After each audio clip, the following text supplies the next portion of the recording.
Good morning and good afternoon, colleagues. I'd like to welcome you to this Resilience and Disaster Risk Management Week session organized by the Global Practice as part of its Spring into Learning initiative. As you may know, instead of an annual learning week, our Global Practice is providing space and time for staff to learn at their own pace by participating in technical sessions online. There is a learning catalog with over 200 archived sessions that were delivered over the past few years. And you can access the catalog by putting in GPRL Learning into your browser. That is for those who can access internet.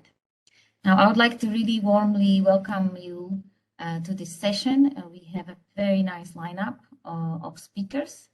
And before we get into the country presentations, just a few administrative or logistics pieces of information. This session is only 1 hour long.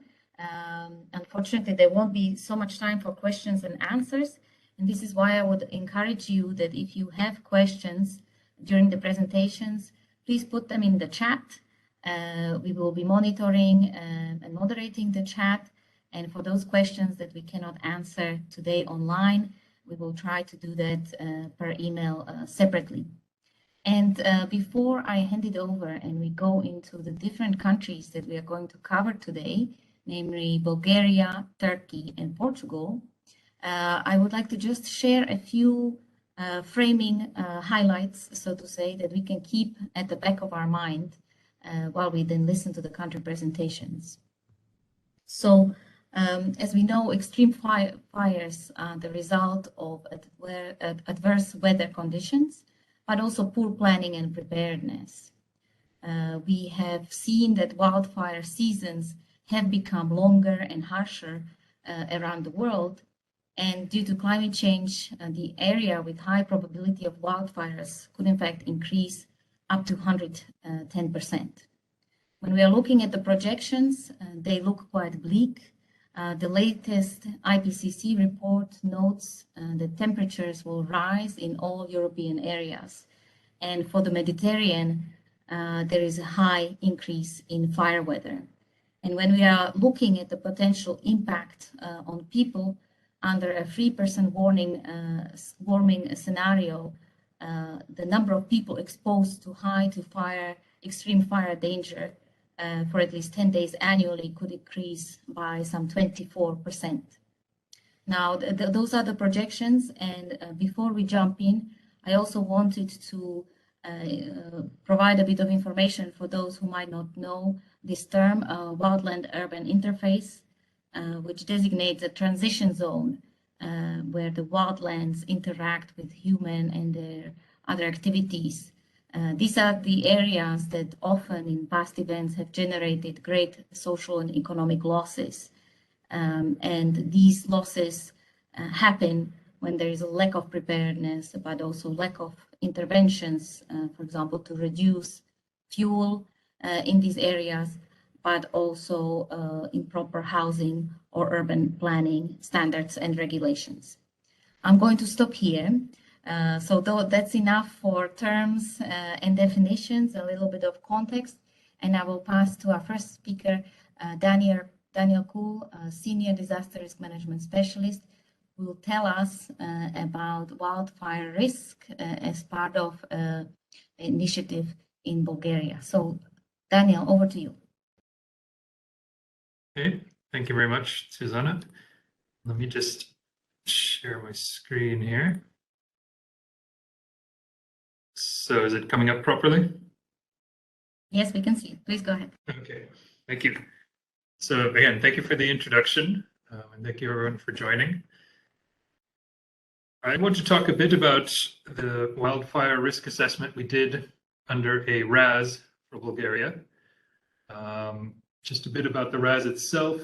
Its overall objective was to support the government of Bulgaria to accelerate resilience to disasters and climate change through an effective framework for disaster risk management.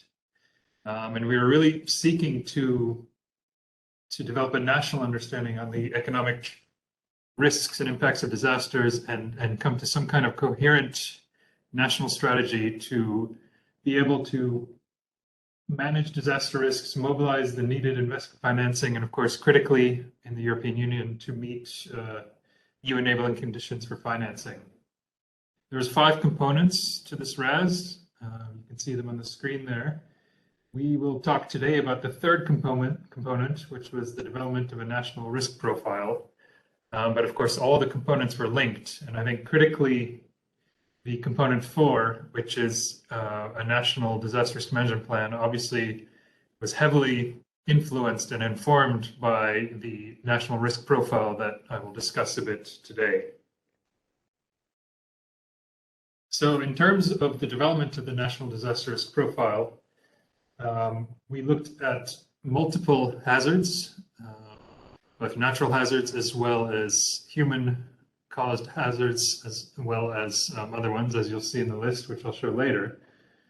We did national high-level risk assessments for each of these different hazards, looking at probabilistic assessments, but also we selected scenarios that were really critical for key national interests, including, of course, the impacts on humans, on physical assets and critical infrastructure, economic security, social well-being, and so on. And you'll see a bit more about this in future slides. So we did not only a probabilistic risk assessment, but also scenario-based assessment to help to really inform planning and prioritization.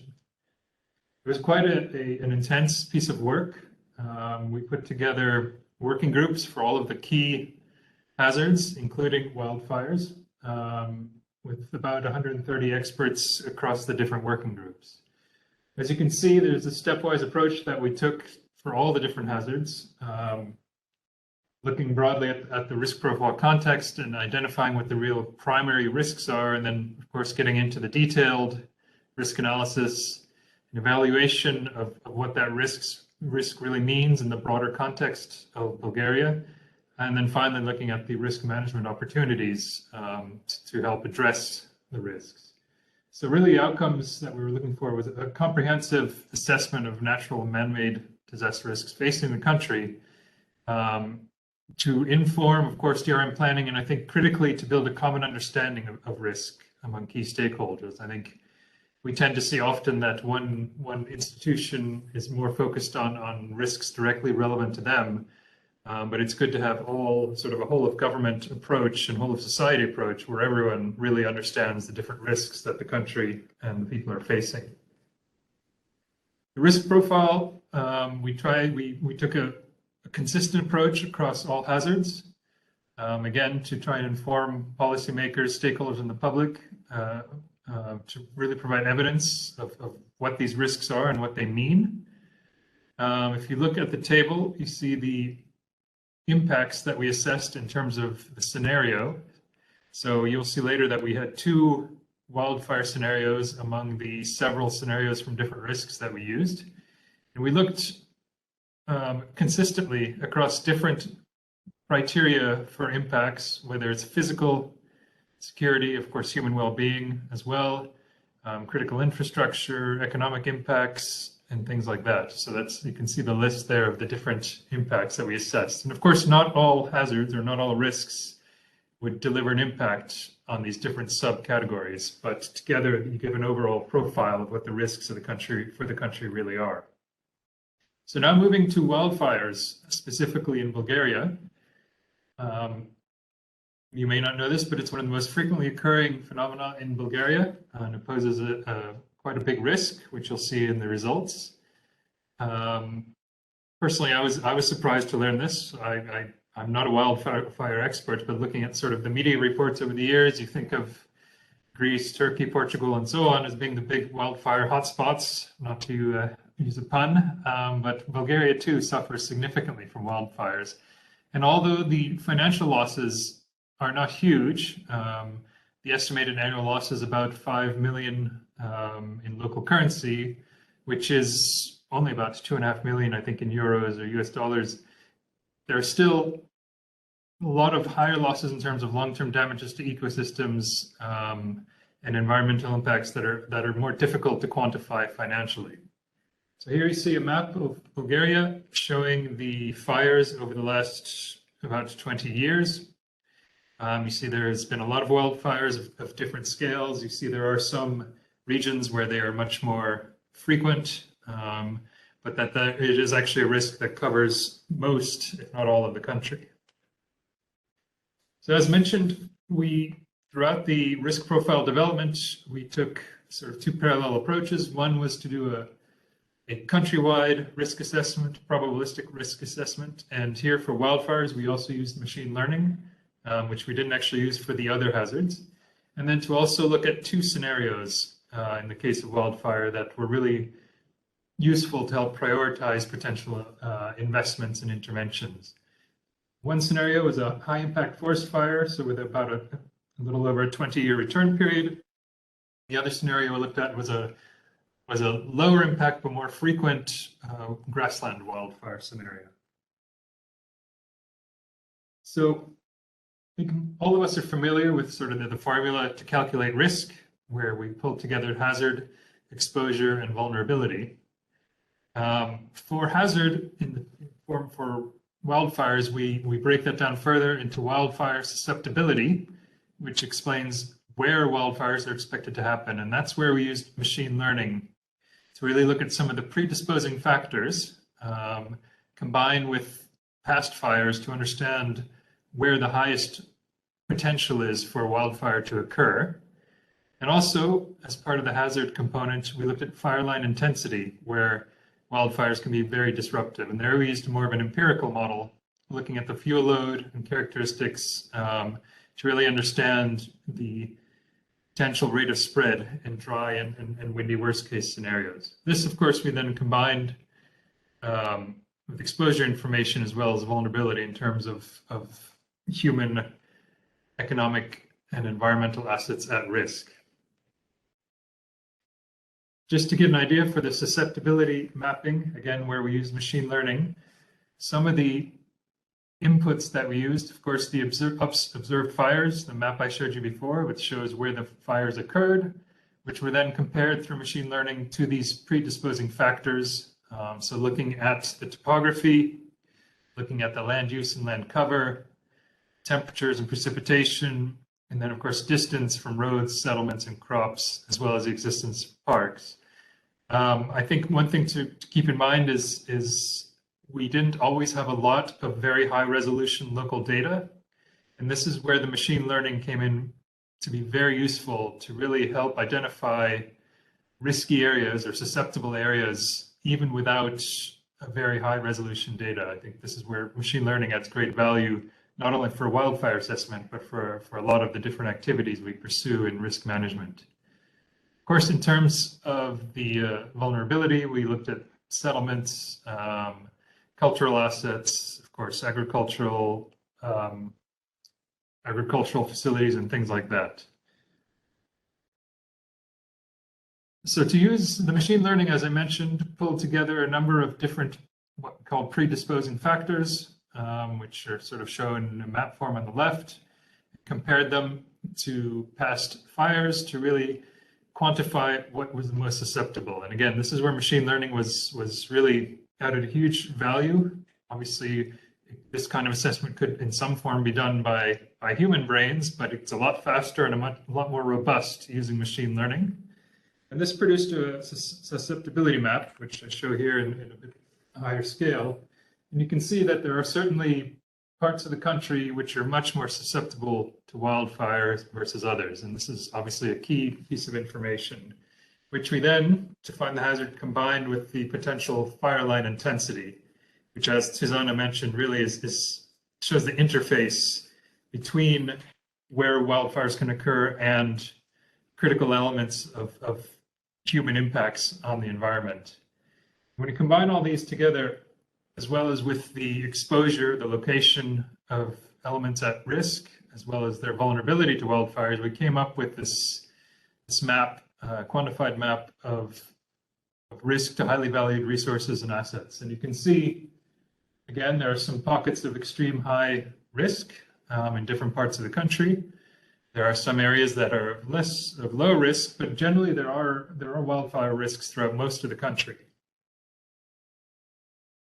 We then, as part of the overall national risk profile, we use the scenario approach to get a sense of where or what hazards really should be the priority going forward for the authorities and the public in Bulgaria to prioritize to manage risks. And you can see here the list of all the different scenarios. And I found, for me personally, this was a very interesting aspect in that through this approach, you're able to compare wildfires, forest fires, with things like railway accidents, landslides, floods, earthquakes, infectious diseases, and so on, and to really compare them in an equitable manner. So you're comparing apples to apples and not apples to oranges. And what you can see from this graphic, and perhaps it's a bit difficult to see on the screen, but the wildfire scenarios are here, concentrated somewhat in the middle here, but they're quite likely, and they can have maybe not the highest impacts, but moderate impacts. So impacts that the local communities and the government should worry about. And you can see on the table on the right that of the two forest fire scenarios, which are down at the bottom here, one of them is sort of in the higher risk category, and one is the moderate risk category. But again, not to be ignored, I think, was a critical lesson learned, and that even at the national level, and again, this table here shows the national level risks. Even at the national level, these fires that people often consider to be very local are significant and important. And I think going forward, in the National Disaster Risk Management Plan that has been proposed, this is clearly reflected. So with that, I want to thank you very much and look forward to any questions and, of course, the other presentations. Thank you. Thank you very much, Daniel. This was great and a good opening, starting with understanding wildfire risk.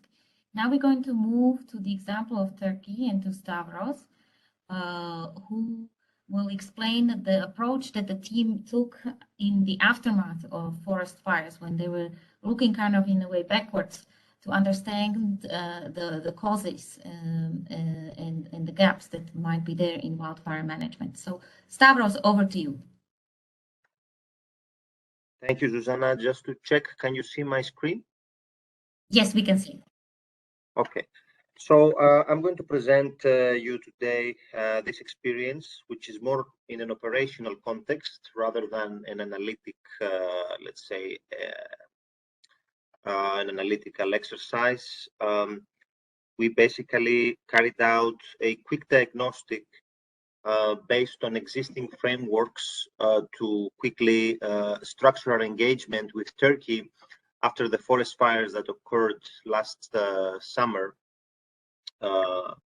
as we were asked to help them structure the suite or menu of improvements that needed to be done, both kind of in the short, medium, and the long term.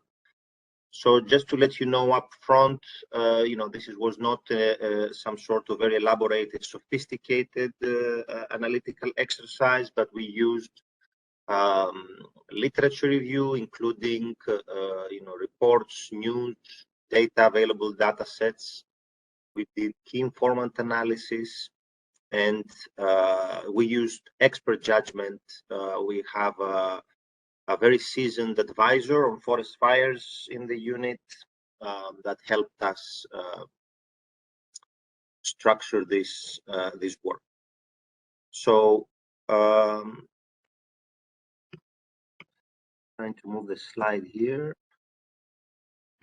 Okay. So first, a few words about what happened.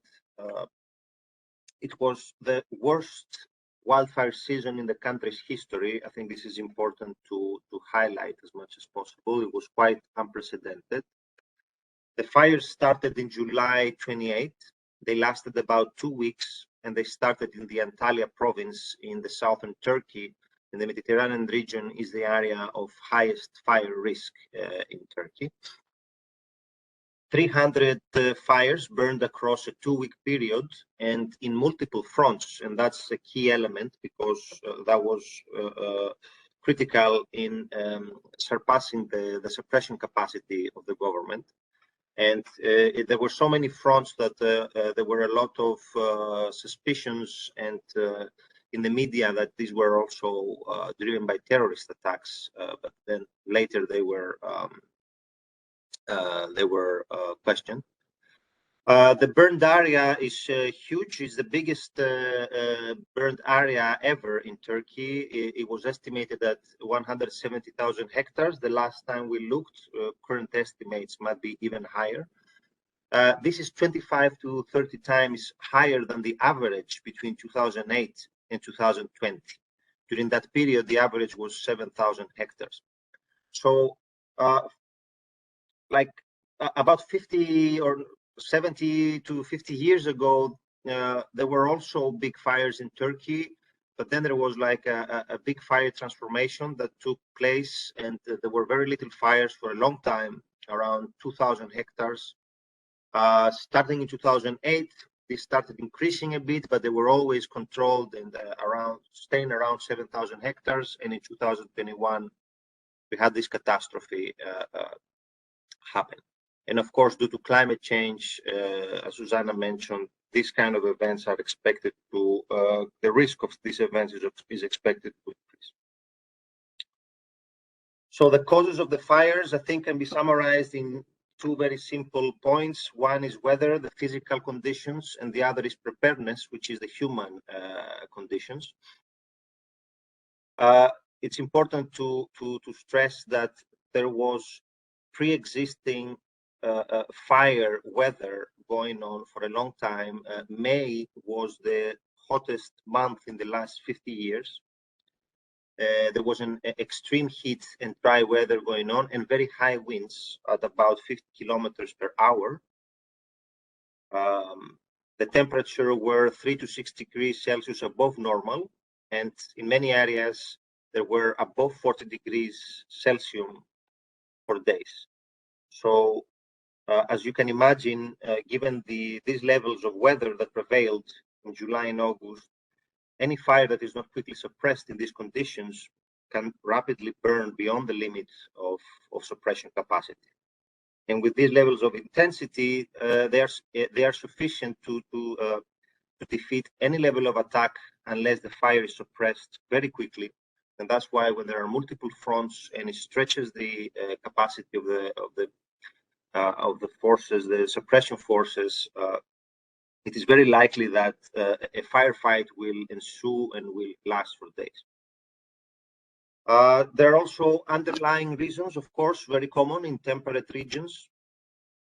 These are related to the wildland-urban interface, like Susanna mentioned, fuel load and land use mismanagement, human error, accidents. These are the common underlying errors.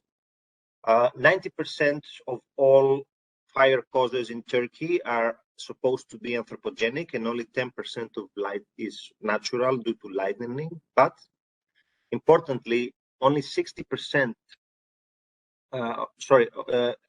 60% of all anthropogenic fires is classified as of unknown origin. So I think this is key. I will talk about this a little bit later, but it's a key constraint because not knowing the causes of the fires is very difficult to have a strategy to address them.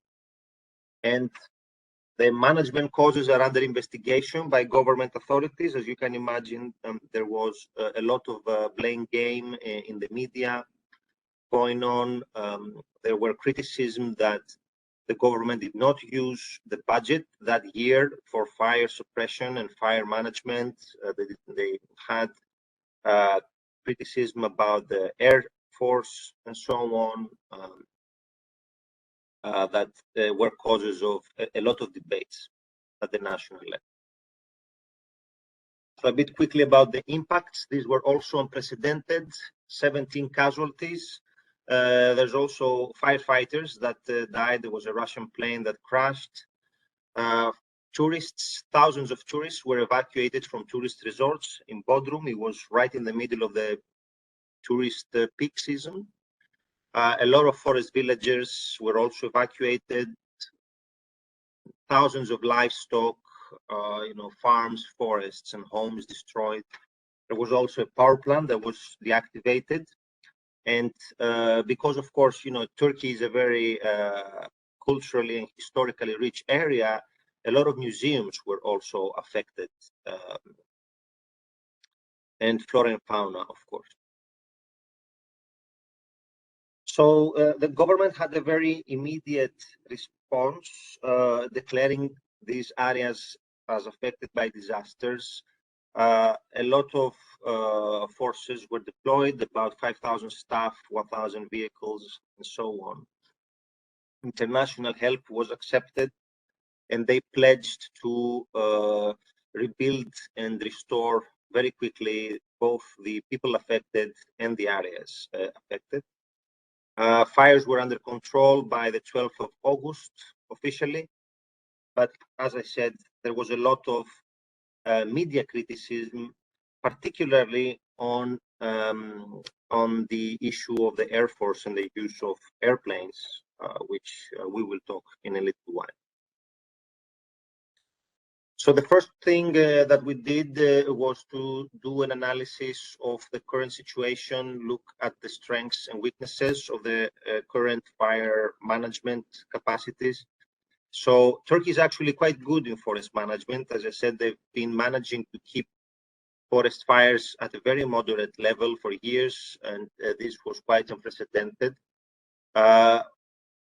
The Forest Service has control over all forests and the Forest Fire Management Service. There are penalties for starting fires. There is an early warning system, and there's a good forest road network. They make use of some preventive activities and so on. However, we identified several gaps in legal gaps, licensing for tourism and mining, less use of preventive actions, and lack of community participation and lack of investigative capacity, as I mentioned, to really know the sources of the fires. So what we used is we used the typical prevention, preparedness, and response and recovery as a framework to organize our actions. And we used as principles a report that we have done a couple of years ago on managing wildfires in a changing climate with these 5 principles that you can see here on the screen. I will not go into detail, but you can look at them later. So these are the 4 principles here, and let me jump quickly into each of them. So for the prevention, the main activities were fuel load management. This is a key area which is a very big focus actually in the USA also nowadays. It can be done with several ways. Prescribed burning or silvicultural treatments or with grazing.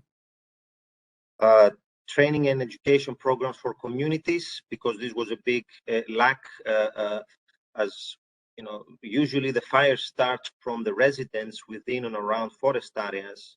So, you know, having them as part of the solution rather than as part of the problem is very important.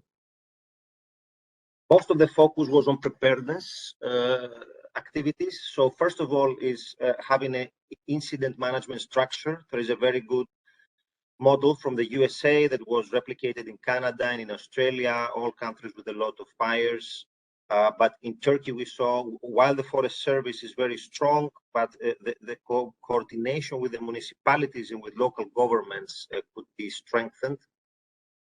The fire danger rating system and early warning system, we saw that Turkey doesn't make a lot strong use of the EFIS, and they want to develop their own system, which can be quite challenging. So we are currently discussing this with them. Road and trail maintenance and construction. There are improvements to be made, water supplies and community fire strips. So all these are preparedness actions that we included. In terms of response, most of it was provision of plant and equipment. at different levels, from government, central government, the Forest Fire Service, and at the local level, community and municipal forest fire response plans, and particularly starting to cultivate this idea of having volunteers, but not as good Samaritans, but trained volunteers with equipment that can actually take part of forest fire operations without putting civilians in danger that are untrained, and so on. And as you will see, we did not include anything related to planes here because we want to focus more on prevention rather than on suppression. Finally, on recovery, and I will end soon, the re-establishment of the burned forests. So looking at what kind of species, making sure that invasive plants do not take over, and that we restore the landscape in a more resilient fashion, strengthening the forest fire investigation capacities to know what causes the fires, and post-fire reviews to identify lessons learned, what works or what didn't. This is, this table summarizes all of the interventions that were developed. And, in one word, partnerships is the key word that we thought was important to highlight, to ensure collaboration from the Forest Fire Service with the local stakeholders and governments. This is just to say that the restoration of the burned areas is happening within a broader context of ecosystem, the UN decade of ecosystem restoration. There is a lot of talk that landscape management can increase the resilience of forests and other lands to fires. And there are a lot of commitments related to that. And something that is inspiring us also is, I don't know if you've seen, the Biden administration has pledged $50 billion on a program on forest fire prevention, which is exclusively focused on thinning and prescribed burning, basically on fuel load management, which we think is key to attack the priority areas to reduce the risk in the future. So I think I'm over time. Apologies for that, but this was my last slide. And thanks a lot. Great. Thank you very much, Stavros. This was very insightful and a good segue to our last presentation from Portugal, Mr. André Fernandes. And it's a very good segue because it shows what Portugal has done in the past years in response to devastating fires it experienced, really a range of activities. So over to you, Mr. Fernandes. Well, hello, good afternoon to all of you. Thank you for the invitation that you addressed to us. It's with a great pleasure and honor that we are here to just share what I've been doing since 2017 after the worst forest fire season ever in Portugal. So I will try now to share my screen.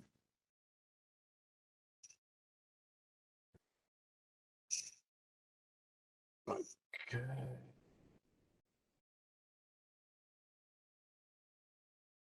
Can you see it, but in...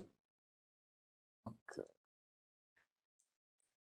Now it's okay, right? Yes, now it's okay. Okay. Okay, so we can start and, well,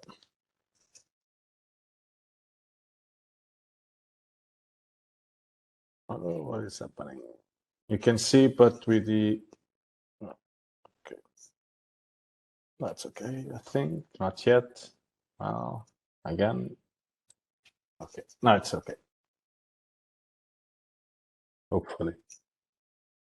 No, I think it's coming up. Yeah. Coming up. If not, you can leave it how you had it, even with the side. Okay, it's fine. Oh, we go like this. Okay.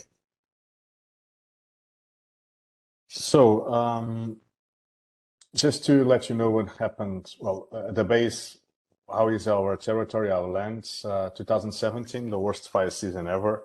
And then basically what we really have been doing since then. And of course, the adaptations in the global response and the final remarks. I would like to tell you that we actually 2017 was really the trigger point for change. And then afterwards, we already had our plans, and we had already a specific plan regarding the forest management with both areas, prevention and suppression. But after 2017, indeed, we create a new national integrated of rural fires action plan, which is since 2020 to 2030. Well, to understand that in Portugal, 31% of the occupied or the forest, it's occupied by shrublands. 97% of the forest ownership is private, and forest properties are composed by a very small dimension, more than 400,000 landowners.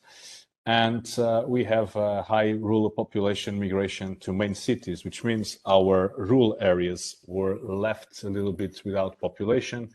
And of course, the land management suffer of that.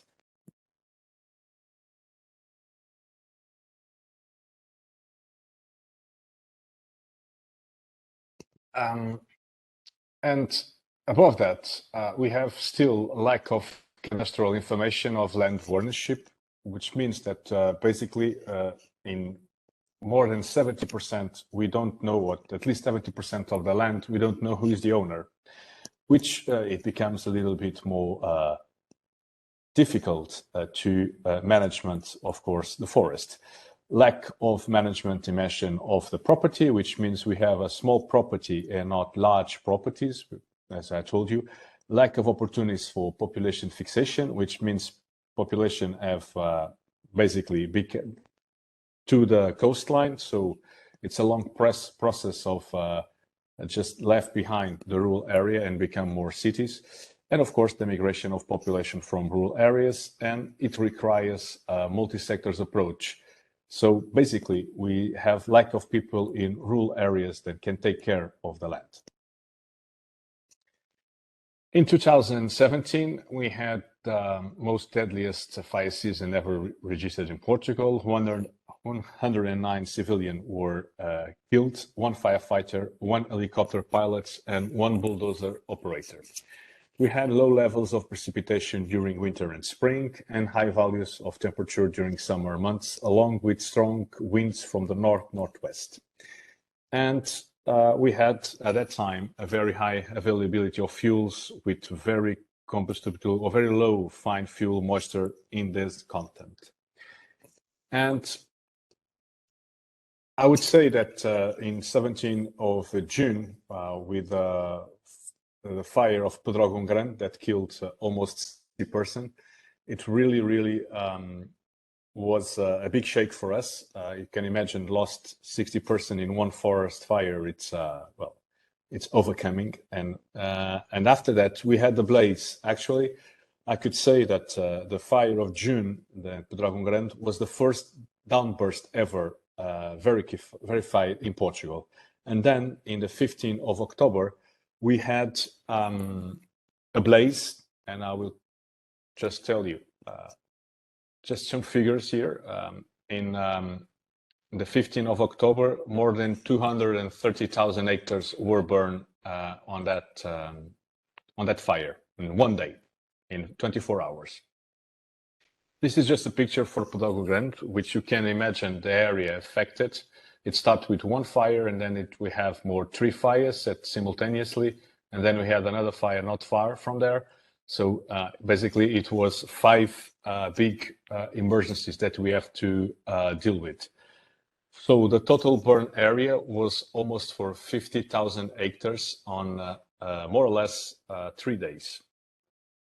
And in 15th of October, if you are recalled, we have the Hurricane Ophelia that was already arriving Portugal, and it didn't land it in the mainland, which means it's just continuing here on the coastline. So no rain was brought to our territory, which means that in October, many people were just taking care of the agricultural process, which means they are using fire to burn the remains of the practice that they do during the agriculture process. And the fires just became huge, and you cannot fight them. We're talking about winds that were more than 150 kilometers during 24 hours during the passage of the Hurricane Ophelia. Well, that was what happened in 2017, which means after this, we had a system that was based on three big components. We're talking about the detection of the fires, the suppression of the fires, and the prevention. But after this, we had to integrate more all the entities that were working on this. So we just made a new plan that is already ongoing since 2020 to 2030 with four main strategic orientations: valuing rural spaces, taking care of rural spaces, change of behaviors, and more efficient risk management. And to that, we really start working on increased dimension of the rural property, simplified procedures for rural property cadastral registration, increase the income for the forest owners, and we improve resilience and preparation of rural communities. We'll go there with a program of self-awareness, call it Safe Village, Safe People. Increase fuel management. We are, of course, we prescribe burning and alternative soil occupations. And of course, introducing, so as in Turkey, traditional grazing goats in this case. And with this, we try to actually make some fuel breaks and increase, of course, protection of the rural areas around the villages. And in Portugal, most of the fires are man-made. It's not different from the rest, I suppose. But here in Portugal, we really, man-made has a long weight on this. And we are really improving the risk of communication, and we already have use of cell broadcast warning system, regulation for agriculture and forest small burns, reduction of risk behaviors, very strong sensibilization campaigns, along with very strong law enforcement. We really changed this because in nowadays, in the old days, the law was not so strong, and now you can have heavy penalties if you are catch to put fire or not apply to the legislation. So this is now a very important changing that we had. And on the efficient risk management, we really try to put higher integration between prevention and suppression resources. We develop a new platform for decision support in prevention and suppression, and the readjustment of the suppression resources and the command and control tools, and increased qualification of all agencies regarding prevention and suppression. We, as I told you, just implemented the Safe Village, Safe People program, which goes really to the villages in the rural areas. And we, with the people that live there, just construct a new safety and emergency program relating to that village regarding self-protection procedures, risk behavior prevention, population early warning systems, village evacuation procedures, and identification of refuge and shelter facilities, and self-protection measures. After 2017, or the most people that die in 2017 die in their houses. And so for that, we really think and thought that we need to become more resilient, these communities that live in the forest and the rural areas. So we really developed this program, and this program is related with management of forest and the areas around the villages, which means you create physical barriers for the fire to enter the villages, and then you give training, formation, procedures, and on self-protection to the inhabitants of those villages. And of course, we change and we put the citizen in the middle of this. The citizen, it's the key factor for we can change, because if we change the behaviors of the citizens, everything will become more easier. And so the role of our citizens in particular, we have the local safety officers. It's crucial to ensuring community involvement, giving strength to the motto, we are all civil defense or civil protection. And here we can, sorry for this, we can actually see the identification of critical set of rules areas. Sorry. Okay. And we can see about those pictograms that really identify the safe areas for the people, and of course the evacuations routes and evacuations procedures. Here, and then we create evacuation plans. Carry out drills, which is very important. So each village that belongs to this program or is already covered out by this program, every year has to do 2 drills to test the plans and the warning system. So it's mandatory. They are not applied to candidates to the program, but if they are in the program, then they accept that they have really to have those 2 drills. And of course, carry out local awareness campaigns for self-protection measures. And now, just changing the shift a little bit on this, we create then a National Decision Support Cell, which basically supports our relief operation and decision support system when we are engaged to suppression. And with this, we basically integrated the integration of different organizations and platforms that used to have. Now, this is just one platform. So each entity that is responsible for one procedure regarding suppression has access to this information. And then at the end, what happens is that using computers, modules, and of course the human capacity, we bring this new analysis, and basically we do the prevention analysis 3 to 3 days.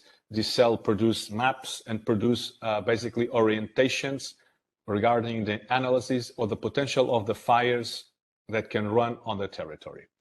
And then when you have a fire, they basically do maps and give you the support for the decision, which means we have airplanes in the air that can cover amounts of area, and they just film and take pictures live from the fires with infrareds and other type of information that you built or that you use to build maps and information that can really help the people that are in charge of the emergencies to decide. And so, well, this is already talked. This is how it runs. So every team that is on field can use and can access this platform, just upload photos, upload videos, and the rest will be treated on the national level. And then we produce those maps that I told you. This is some of examples. Here you can see the geolocalization of the teams and the vehicles. And after 2017, we actually decide to change our incident command system, and it becomes more resilient, and we actually improve them with security officers that have to be dispatched to the local to monitorize and to see how, in terms of security, safety and security, the emergency is ongoing, so we can predict if we need to evacuate earlier or not some villages, for instance. And this is just one of the aspects. We change and we actually have 2 new different phases of this system so we can cover more complex emergencies.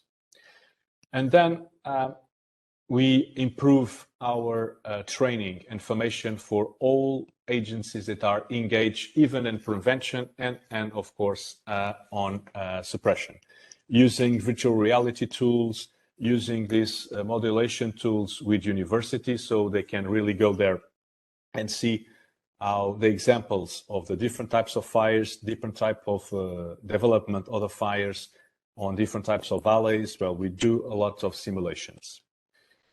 And we can go already here. We now face a different challenge because climate change and already, as you know, are really making rapid change on our territory and the way that we must act.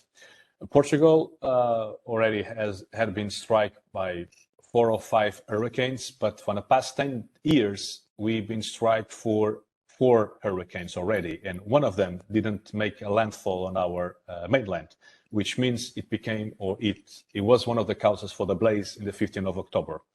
So we will suffer from this in spite or by hurricanes like we did in 2018, that Hurricane Leslie made a landfall in Portugal and we had to deal with that, or in like 2017, they don't make a landfall and they become very dry situations with very strong winds, which is very bad for forest fires, as you know. So we have to be prepared for this, and we really have to make these new adaptations. And just for my finalize, well, the way forward, of course, is increase the resilience of our territory, reinforce population safety, and that's why we really now are engaged on the self-protection of the population, and higher interconnection between prevention and suppression, of course, and increase the level of professionalization and technical capacitation of the system.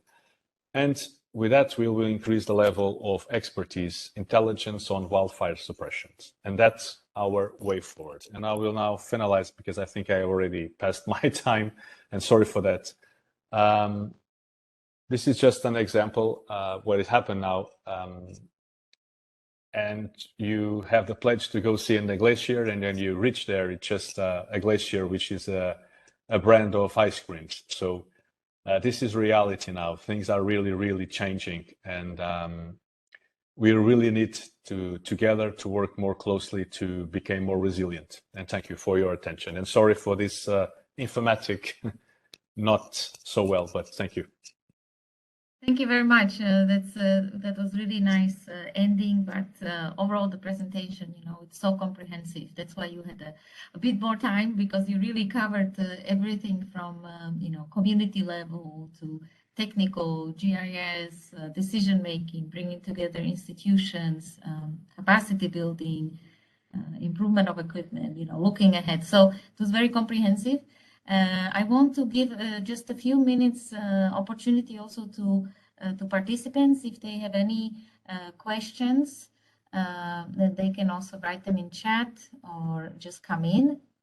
Give it a few minutes. Good morning. I hope I can I chime in? Yes, please go ahead. Yes, good morning. My name is Sachin Shaharia. I am working on coordination of climate change projections and this wonderful approach that we've developed for the last 3 years. I'm trying to understand the various hazards related to climate change and projections. And one of the main hazards there is fire. And I wanted to thank Dan and Stavros and Andre for the wonderful presentations. The reason I'm attending this great session is that we are just about to embark on a initiative to understand more about fire and fire risks on a global scale, and we are engaging with a few consultants, and this material is really relevant for that exercise. We will be getting in touch with each of you in terms of trying to understand what all is being done at the World Bank, or what all is being done in terms of collaborating with other institutions. So I would be grateful if we can maybe share your presentations with our consultants going forward, and you'll be hearing back from us very shortly on these wonderful aspects that you have introduced during this presentation. Great, Sachin. That's really great to hear that actually World Bank is going to look a bit into this topic. And actually, I have also a few slides that I'll share, and then we can also connect separately because there is also some new data coming up for Europe, specifically on wildfires that was done by European Commission, by the Joint Research center, and there will be also new data coming in June 2022 on that. Any other questions? We have very little time, but let me just, if anybody has, you can still write them. I will, in the meanwhile, just share a few additional pieces of information that might be helpful. Hopefully you can soon see my screen. I just wanted to draw attention to some of also the resources that Stavros mentioned. Here is a World Bank publication that looks at prevention, preparedness, response, recovery. And this is also the framework that Stavros was mentioning that was used in the assessment of the situation after Turkey fires. There is also a publication which looked at the benefits, costs and benefits of different disaster risk management investments. And we looked also at wildfire hazard. We were able to even quantify for some specific types of investments, for example, this wildland urban interface management, fuel breaks in forests, and decision support tools. And in the brackets below, you see their benefit to cost ratios. So the main finding from this regional study was that it absolutely makes economic sense to invest in wildfire risk prevention and preparedness, and that there are also many ways to do this. There are also, we only covered a few countries in this session, but there are several good practices around the world, and also the World Bank supported a number of these. I'm not going to go into detail, but there are also specific good practices for the different types of interventions, be it prevention, detection, suppression, or restoration, and some of them were even mentioned today. Here are also examples from 2 World Bank projects in Brazil and in Kazakhstan. But as I said, there are actually many more. So actually, Sachin, I'm happy to share this with you in case it is helpful for you. I wanted to also summarize a few key takeaways from across these presentations. And it's clear that wildfires or forest fires are already a major risk, especially we were focusing now on Europe. And this is especially a risk for Eastern Europe, for the countries we talked about.